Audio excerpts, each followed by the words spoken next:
Le gouvernement Legault est sous pression dans le dossier Northvolt. Les oppositions tirent à boulet rouge, laissant entendre qu'il y a eu de la pression politique pour accélérer le projet, adapter la réglementation notamment. Il y a des demandes pour une enquête de la vérificatrice générale, des analyses plus poussées, notamment la tenue d'un bureau d'audience publique en environnement, le BAP, un processus que le gouvernement a écarté. Le dernier chapitre nous a été révélé ce matin par le collègue Thomas Gerbet. Des arguments scientifiques évoqués pour refuser un projet domiciliaire sur le terrain de Northvolt ont été retirés de l'analyse du projet de Northvolt, éliminant ainsi du même coup les embûches environnementales pour la giga-usine. Ils sont d'une espèce qu'on doit protéger. Michel Courchaine, Jean-François Lisée, Dimitri Soudas et Françoise Boivin. Bon début d'après-midi à vous quatre. C'est gentil quand même. Merci, oui. Sébastien. C'est gentil. Une crête de grenouille. Bien sympathique. Donc, les questions qu'on se pose, c'est pourquoi un projet domiciliaire a été refusé pour des raisons environnementales et pourquoi l'usine de Northvolt a été acceptée alors qu'il y a un effet sur l'environnement. Voici ce que Pierre Fitzgibbon disait dans les corridors de l'Assemblée nationale ce matin. Et oui, M. Fitzgibbon, au risque d'avoir l'impression qu'on s'acharne sur le projet de Northvolt, on va quand même le faire, c'est-à-dire passer votre extrait. D'avoir déjà dit que c'est un site où il y a probablement dans la rivière des poissons à 3 yeux. Écoutez, oui, je me rappelle très bien. Puis d'ailleurs, c'est pas le jardin d'Éden, ça, là, où Adam et Ève ont croqué la pomme. Hein?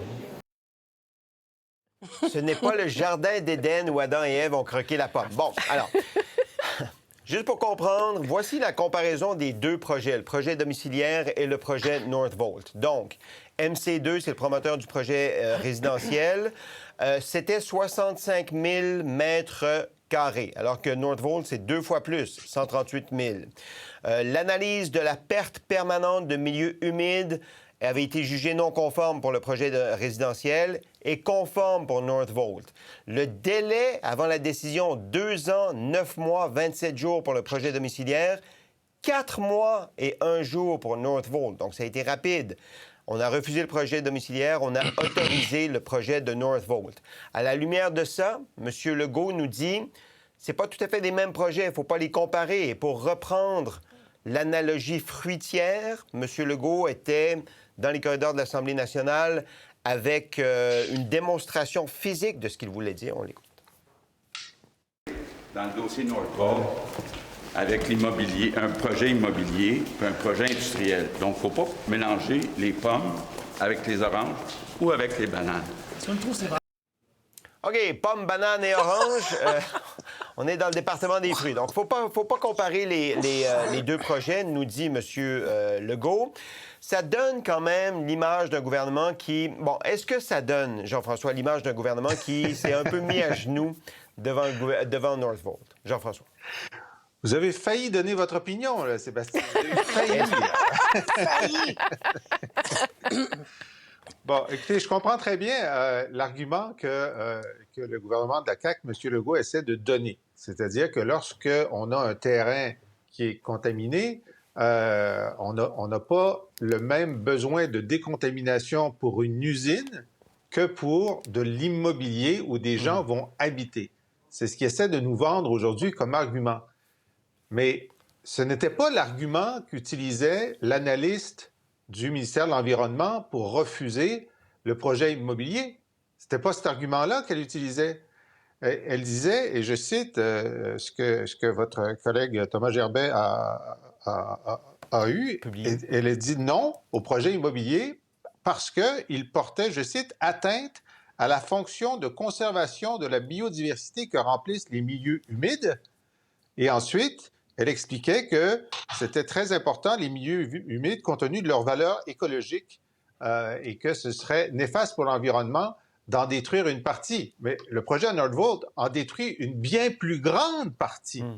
Alors, si c'est... Puis moi, je dis pas que c'est un argument valable, hein, peut-être. Moi, je dis ça nous prend des usines, c'est sûr qu'on va avoir moins de milieux humides. Si on peut les compenser, c'est très bien. Mais si on suit la logique, c'est des pommes et des pommes. Ils avaient dit, vous allez détruire les pommes avec l'immobilier. Puis là, ils disent, c'est pas grave que vous détruisiez plus de pommes avec l'usine de batterie. C'est ça, la réalité.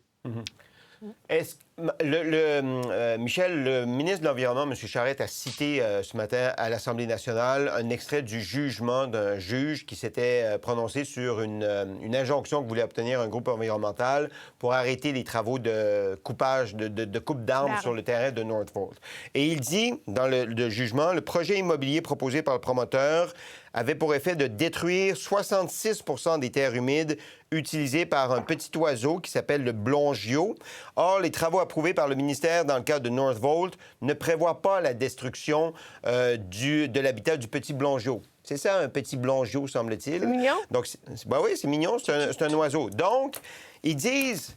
Il y a un juge qui s'est penché sur la question, puis on ne détruit pas l'habitat naturel de cet oiseau, alors qu'avec le projet domiciliaire, on l'aurait fait. Est-ce que c'est un argument qui vous convainc, Michel? Pas du tout.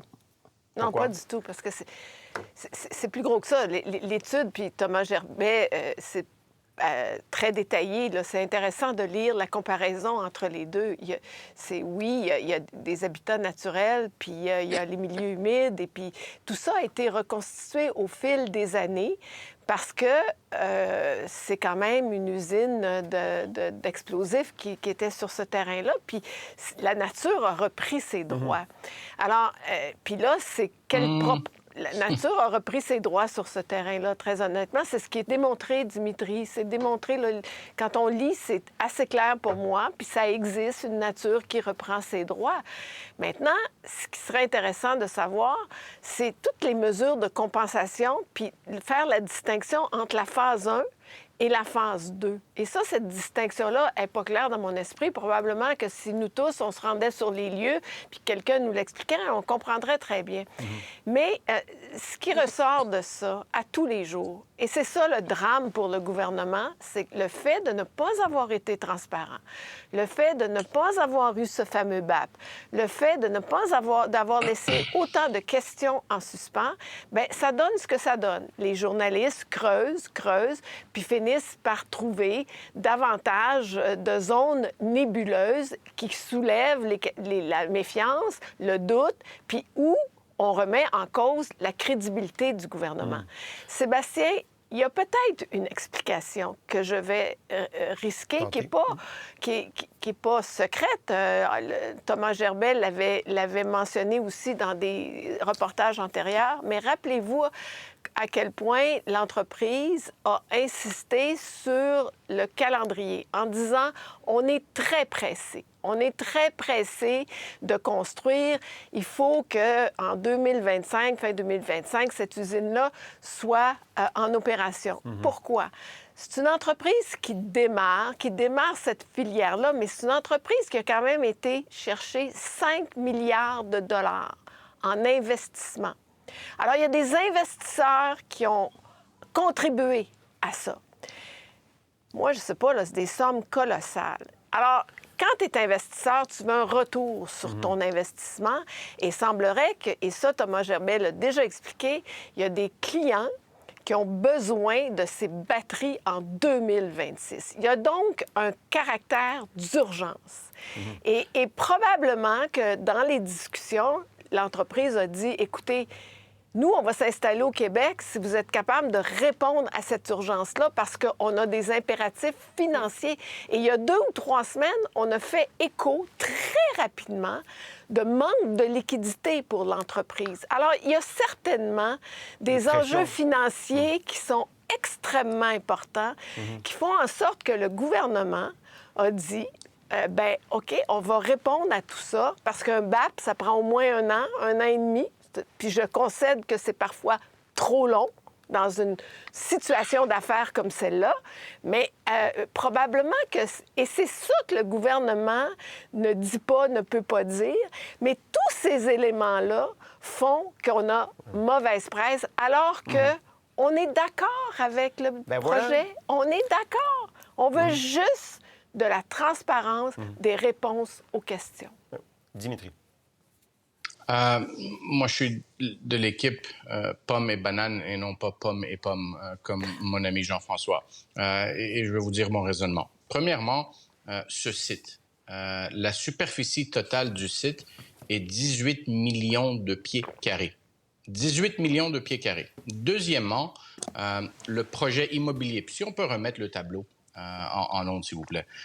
Le projet immobilier était sur une partie complètement différente du site qui fait 18 millions de pieds carrés comparé au projet de Northvolt. Le problème, il est où? Est-ce que c'est le 4 mois et 1 jour d'approbation pour Northvolt ou près de 3 ans pour l'approbation du projet immobilier? Pourquoi est-ce qu'on se questionne, mon Dieu, une approbation si rapide? Mais le vrai problème, pourquoi est-ce que ça prend 3 ans pour approuver un projet immobilier? Sur la question des terres humides, est-ce que le projet immobilier était prêt à compenser pour cette perte de terres humides, tandis que Northvolt est en train de dire, nous, on va compenser. Donc, le questionnement qu'on devrait avoir ici, c'est, premièrement, est-ce que Northvolt va respecter les normes environnementales qui sont en place au Québec? Selon le gouvernement, la réponse est oui, absolument. Et oui, il n'y aura pas un BAP pour la phase 1, mais il y aura un BAP pour la phase 2. Pour la phase 2. Donc, encore une fois, je conclue en disant, c'est rare de voir des projets où la protection environnementale et le développement économique sont syncés, sont sur la même page. Ouais. Donc, la dernière chose que je vais dire, puis je ne sais pas c'était quel journaliste qui a posé la question à la toute fin au premier ministre, mais il dit, pourquoi est-ce que vous ne faites pas une enquête? Enquête sur quoi? Enquête sur quoi? Les normes environnementales, selon le gouvernement, seront protégées. Des enquêtes, ça coûte de l'argent. Donc, posons-nous encore une fois la question. Un terrain de superficie de 18 millions de pieds carrés, un projet immobilier qui aurait potentiellement été développé sur une partie complètement différente du site. Le vrai questionnement, c'est pourquoi est-ce que ça prend 3 ans? L'enquête, c'est peut-être sur l'influence politique qu'il y a pu y avoir pour accélérer les choses. C'est essentiellement comme ça que je le comprends. Pour ça, mais c'est pour ça qu'on vote pour eux, pour qu'ils aient l'influence politique de faire accélérer les choses, pour s'assurer qu'il y ait la protection environnementale et qu'il y ait du développement économique. Sinon, arrêtons les élections.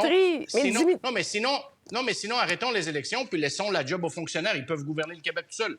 OK. Jean-François, je vous ai vu, mais je vais juste donner la parole à Françoise d'abord. On est comme déchirés comme citoyen, Françoise, parce que, comme Michel le disait, c'est comme si on le veut, le projet, parce que c'est une industrie verte. Ils vont fabriquer des batteries. Ils sont sympathiques. Le président de Northvolt, il parle français. On aime ça. Mais en même temps, on se demande, est-ce qu'ils ont eu droit à des passe-droits? Est-ce que ça va plus vite que pour d'autres entreprises? Vous logez-vous où, vous?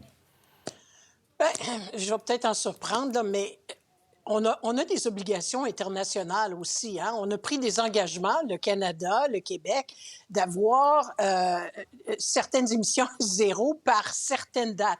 Enlever tous les véhicules à essence avant une certaine date. On 2035. A une opportunité. Les nouveaux véhicules en 2035 devront être électriques. Excusez-moi. Mais ça s'en vient. Je ne sais pas pour vous. Je ne sais pas pour vous, là, mais 2035, c'est à peine dans 10 ans, à quelques mois près. Les 10 dernières années se sont déroulées à un rythme d'enfer. Alors, c'est certain qu'il y a une urgence. Puis je comprends les arguments que Michel émettait. Oui, c'est vrai que la compagnie Northvolt, qui s'en vient s'installer ici au Québec, qui est un joueur mondial important dans la fabrication de batteries. Ici, on a l'opportunité au Québec d'avoir une corporation qui s'en vient s'installer ici. On a les matériaux, on va le faire ici, puis on va devenir un leader. Alors, quelque part, je comprends toutes les interrogations, puis là-dessus, c'est le gouvernement que je blâme. Au lieu de me sortir une phrase aussi, j'allais dire, la phrase est imbécile, là, je parle pas du personnage, mais moi, de me sortir Adam et Ève puis la pomme, là, j'appelle ça de la diversion. D'avoir un premier ministre qui sort avec une pomme, une banane, etc., pas sérieux. Ça sert pas à grand-chose dans un dossier aussi important. Imaginez si vous convainquez moi, la social-démocrate de cœur, que c'est un dossier important, puis qu'à un moment donné, là, on faut arrêter de dire « Hey, les voitures à essence », puis de faire la leçon à l'Alberta, puis en même temps, bien, d'empêcher de toute façon de faire avancer l'électrification des voitures parce que, pour toutes sortes de raisons, bonnes ou mauvaises. Mais on a le droit d'avoir un petit peu l'heure juste, puis je l'avais dit la semaine dernière, je le répète, de me dire qu'on a été plus rapidement que dans d'autres projets, Dimitri a probablement raison, c'est indécent que ça prenne 3 ans et demi ou plus pour faire certaines analyses, alors qu'ici, c'est plus raisonnable. On le sait ce qu'ils s'en viennent faire, on connaît l'endroit. On connaît l'endroit. OK, mais donc, ce que vous dites, c'est que le gouvernement a la responsabilité de nous expliquer les choses puis pourquoi il prend ses décisions. C'est ça? Avec des arguments. Et d'avoir le courage de ses convictions. Et de c'est ses comme décisions. le troisième lien. Et tu prends une décision, tu prônes quelque chose, chum, arrête de reculer parce que tout d'un coup, il y a des gens qui posent des questions. Vas-y de front avec la personne, dis-lui. T'as veux-tu l'usine de batterie ou t'as veux pas? Okay. Est-ce que vous voulez... Voici ce que ça va représenter pour le Québec. Et Gabriel, je termine sur Gabriel Nadeau-Dubois. Pendant la période de questions, il a ouvert une porte intéressante au premier ministre. On est tous d'accord, le président de Norfolk, là, personnage extrêmement sympathique. Même GND expliquait que quand il l'a rencontré, ça lui a expliqué et ça lui a fait comprendre beaucoup de choses. Puis que peut-être toute l'Assemblée nationale gagnerait à rencontrer en commission ou à une autre forme. Il a proposé ça. Il a proposé une commission parlementaire avec le patron. Ouais. Et le premier ministre, peut-être parce il y a eu un peu peur de la commission parlementaire parce que il aurait dû dire oui, on va vous aménager une belle rencontre pour tout le monde. Puis là, ça compte. Amène le monde avec toi. C'est ça. Jean-François. Oui, je reviens à la base, là. C'est que on a beau dire ce qu'on veut. Pour le projet immobilier, c'était trop long, je suis d'accord, 3 ans, c'est trop long. L'analyste a dit, j'ai 9 références scientifiques qui montrent que les milieux humides, il faut les garder, donc c'est non. Et la même, pour Nordvolt, a dit, j'ai aucune référence scientifique qui dise que les milieux humides, c'est important pour l'environnement, donc c'est oui. Alors, c'est clair, là, c'est 2 poids, 2 mesures. Maintenant, je reviens à l'argument de mes collègues, puis dit, écoutez, c'est tellement important pour notre stratégie industrielle à nous et pour l'environnement qu'on a décidé de faire une voie rapide pour ça. Puis c'est pour ça qu'on ne fait pas de BAP. Puis là, c'est comme le REM de l'Ouest. Le gouvernement Couillard a adopté une loi pour exempter la Caisse de dépôt infra d'une série d'obligations pour le faire le plus vite possible. Ben là, c'est clair. Je dis pas souvent du bien du gouvernement Couillard, puis je dis pas de bien du REM de l'Ouest. Mais en tout cas, la façon dont ils l'ont fait, ils ont dit, on va faire une voie rapide, on va lever un certain nombre de trucs parce qu'on veut l'avoir dans un délai raisonnable. Le gouvernement, ici, aurait dû dire la même chose. Aurait dû dire, écoutez, ce serait mieux de faire un BAP, mais on n'a pas le temps. Et puis donc, on va faire autre chose. Puis on va faire un décret qui fait en sorte que, tu sais, on fait exprès. On vous le dit, là, on fait exprès pour avoir ça le plus vite possible. Puis là, les groupes environnementaux ne leur seraient pas tombés sur le dos, Jean-François? Bien sûr, bien sûr. Les sociétés de transport seraient tombées sur le dos sont tombées sur le dos de la Caisse puis du gouvernement Couillard. Mais au moins, on savait à quoi s'en tenir. Si vous ne voulez pas de contestation, allez en Corée du Nord ou en Russie. Bon, ici, mais au moins, nous, ce qu'on veut, c'est... là, il y a une cohérence. Au lieu d'essayer de nous faire croire que tout a été fait dans les règles, ce qui est faux, il y a une cohérence à dire on a décidé de faire les choses plus rapidement et on jugera au résultat. Voilà. Dimitri. Bien, premièrement, il y aura un BAP pour la phase 2. Et le défi, puis je comprends la décision du gouvernement de ne pas faire un BAP pour la phase 1, c'est que dans un domaine, dans un secteur où les choses vont tellement vite, puis encore une fois, c'est un projet qui va mettre en vigueur et mettre en valeur la protection environnementale avec l'électrification. Donc, pensez-vous que Northvolt aurait choisi le Québec si on leur aurait dit, écoutez, on va faire un BAP pour la phase 1, ça va prendre 1 an, ça va prendre 1 an et demi. Pendant ce temps-là, vos compétiteurs vont continuer à avancer. Il y a quelque chose qui s'appelle le First Movers Advantage. Et tout simplement, Northvolt aurait dit merci, mais non merci. On va aller ailleurs. Ils avaient des sites, il y avait quoi, une cinquantaine de sites à travers l'Amérique du Nord. Donc, la décision politique, heureusement qu'on a toujours des élus qui peuvent prendre des décisions qui ont une colonne vertébrale, c'est de dire, il n'y aura pas un BAP pour la phase 1, il va y avoir un BAP pour la phase 2. On est clair, là, il y aura un BAP pour la phase 2, mais s'il y en avait un pour la phase 1, il n'y aurait pas eu de Northvolt au Québec. La leçon pour le gouvernement, la leçon politique, c'est Northvolt va avoir besoin de matières premières. matières premières qui proviennent en faisant du minage, des mines. Là, il y aura un enjeu d'acceptabilité sociale et de convaincre les gens du coin. On va littéralement creuser pour sortir les matières premières. Donc, là, il y a du travail à faire. Northvolt, c'est facile comparé à ça. OK. Rapidement, Michel. Mais Dimitri, c'est juste ça qu'on dit. Pourquoi ne pas l'avoir expliqué aussi simplement? Parce que justement, quand on va arriver dans les mines, là, si le projet a encore toute sa mauvaise presse, si c'est encore le même gouvernement puis qu'on a encore des doutes sur la crédibilité de tout ça, ça n'aidera pas.